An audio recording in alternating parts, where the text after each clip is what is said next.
Šodien raidījumā retoriskais jautājums. Labdien, mani sauc Renāts Kukarevičs. Es jūs gribētu intervēt. Kā jūs sauc? Rītvārds Kirkanis. Tā, jautājums būs sekojošs. Viņa izdala ieskaites darbus un sāk tos izskidāt. Kļūdas ir tādas un šitādas, bet vajag tā un šitā. Bāc, man te valstīs sajauktas un piens garšīgs, bet jo labāk, jā, vairāk. Es baidos. Ir vai nav? Ir. Tāpēc, ka...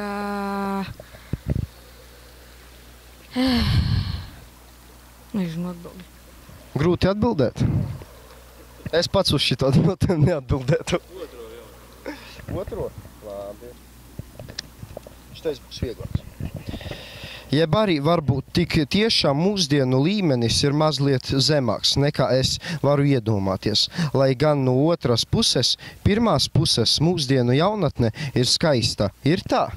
Ir tā, tāpēc, ka mūsdienās jaunatne tiešām ir skaista izsaguma.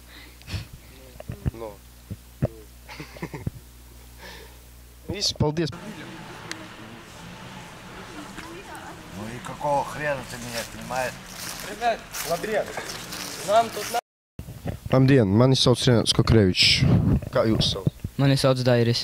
Es jums uzdošu jautājumu. Ja arī varbūt tik tiešām mūsdienu līmenis ir mazliet zemāks nekā es varu iedomāties, lai gan no otras puses, pirmās puses, mūsdienu jaunatne ir skaista. Ir tā? Jā, ir skaista. Nu, atbildiet konkrēti uz jautājumu. Nu, daba jau kā vienmēr, kā jau Latvija vienmēr ir zaļa un smuka. Jā, ir kļūdas, jo vienmēr katrs cilvēks pieļauj un beigās arī ir cilvēki, kas nožēlo. Nu, un ko jūs teiktu par skolu, piemēram? Un katrs cilvēks arī tās kļūdas arī pieļauj un arī, kad skolotājs tās pašas runā un arī nesaprotam. Skaidrs. Liels paldies. Šī ir skaista diena un Viļakā arī.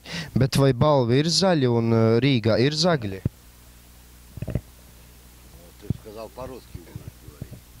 Ну, по-русски я не умею говорить так. Ну переведи тогда Как? свой вопрос. Окей. Всю жизнь. Все? Ну, не считая только, что я жил в Риге.